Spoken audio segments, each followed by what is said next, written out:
Він хропить, вона не досипає. Або навпаки, класична історія багатьох українських сімей. Та що там українських? Це популярна тема анекдотів і жартів, але наш Мирослав Ганущак переконався, з хропінням не варто легковажити. Воно краде не лише сон, а й здоров'я. Вкрадений сон. Далі в ТСН. Він хропить, вона не висипається. Вы же наверняка слышали «Трактор Беларусь». Приблизительно так. И оказывается, я враг сосед людям вокруг, но я об этом не знаю. Роки парного безсоння. Эта проблема касается, наверное, 90% наших мужчин. Що робити, коли народні методи вичерпалися? Двинуть коленкой в спину. Он перестал храпеть, если ты не успел заснуть, он опять начал. То есть опять все по-новому. І не дохропітися до смерті. Хропіння – це сигналізація людини. Що на кардіограмі? Зупинка серця.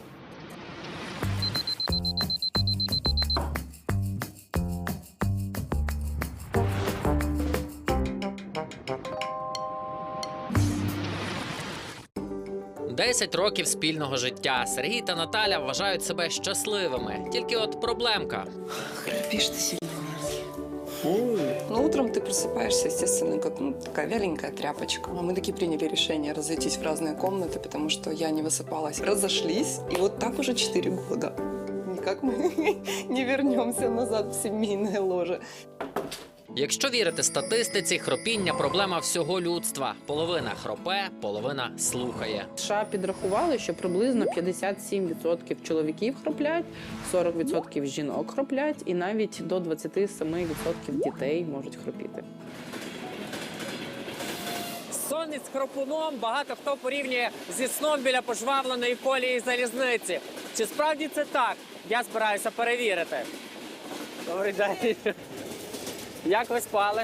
Замічать наші вікна до залізниці 10 метрів. Старенький будиночок під символічним номером 13, біля самої колії. Таке житло видавали сім'ям залізничників. Коли лягаєш спати, звичайно, воно вібрує. Вібрує кровать, вібрують стаканчики. Легкий землетрус весь час. Але Світлана не скаржиться, звикла. Безісходності, як це по-російськи, по-українськи.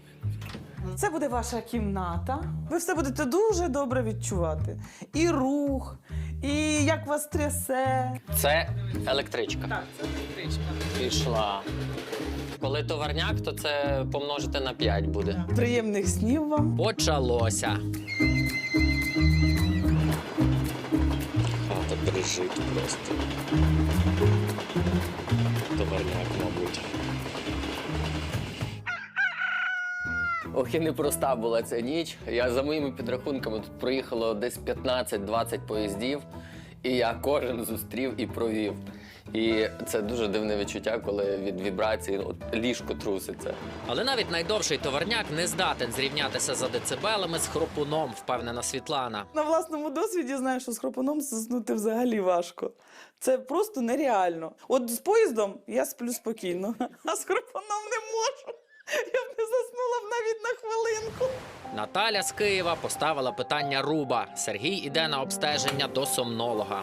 Хропіння – це гіпоксія, це значить хвороба. Це сигналізація людини, коли вона спить у вісні, що мені погано. І всі думають, та хропи, то все нормально. Ні. Сергій спатиме під пильним оком камери, а давачі зберуть всю інформацію про показники його організму. И сейчас основной датчик потока воздуха, по якому мы смотрим остановки дыхания во сне. Прикольно. В этом надо спать? Ну, хорош какой. Ты смотри, елка. Сергія ми залишаємо на ніч під наглядом медсестер. Сереж, доброй ночи, сладких снов. Спасибо большое. Вы очень любезны. Я засыпай. заметил, вы очень приятный человек. Спасибо. А доктор Погорецький демонструє, якими бувають ночі в його пацієнтів. Дихай всього-навсього. Раз, два, три, чотири і тиша. Що на кардіограмі?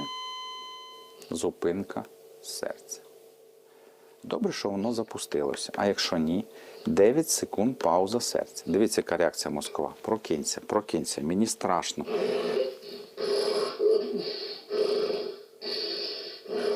Він живий. Це 2013 рік. Цей чоловік у лабораторію потрапив у геть сумному стані. За ніч він не дихав по 3 години. Цукровий діабет 6 років, зловживання алкоголем, щоб заснути, тому що страшно вечором іти спати, відчуття страху сну. У цьому бадьорому чоловікові сьогодні важко впізнати пацієнта із відео. 7 років тому він був на межі життя і смерті.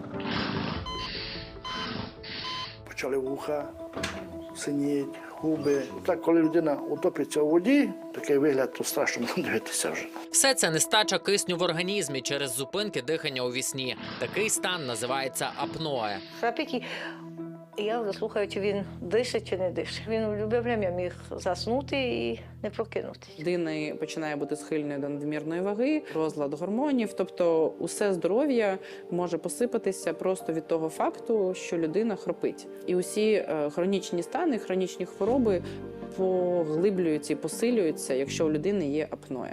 На додачу повне виснаження. Іван засинав несподівано і в найнеочікуваніших ситуаціях. Заснув і почав на зустрічну виїжджати. А моя каже, а чого, куди ти їдеш? А я кажу, ти не бачила там медвідь, я його об'їжджав. Так я заснув так, що мені вже сон снився за рулем. Дорога навіть у смішних 20 кілометрів в найближчий райцентр ставала справжнім випробуванням з кількома зупинками на перепочинок. І то трохи бадьорить на якийсь час, так? Ну, на хвилин на 15-20. Ходіння по лікарях не давали жодного результату. Ніякого ефекту то нічого не давало. Оті всі таблетки, то всі ліки, то... Резать небо, отрезать язычок, равнять носы перегородки. Запрещено. Никакого отношения к глотке это не имеет. На самом деле оно не работает. Міжнародними протоколами передбачено лікування апноe ось таким апаратом. Це називається CPAP-терапія. У випадку Івана – справжнє спасіння. Ти вдихаєш, воно тобі продуває отут всередині, щоб не закривало трахею, тут хоч чим дихати. Стабільний потік кисню, нормалізація дихання. Іван вперше за багато років став висипатися, а його стан покращився вже за 2 тижні. Життя більше стоїть, чим апарат. Ну, дякуючи йому. І таким апаратом людей багато, думаю, не померло. Нині він активний господар. Змайстрував коптильню, переробив старенькі «Жигулі» на тракторець і нарешті не засинає за родинним столом.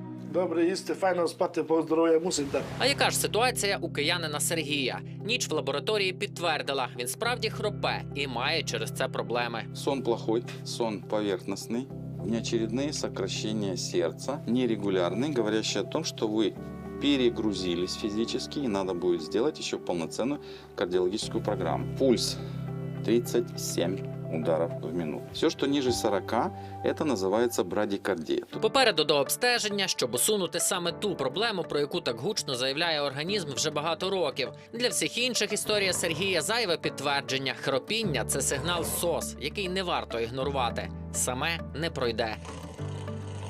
Мирослав Ганущак, Олександр Аліфанов, Роман Сищенко, ТСН 1+1.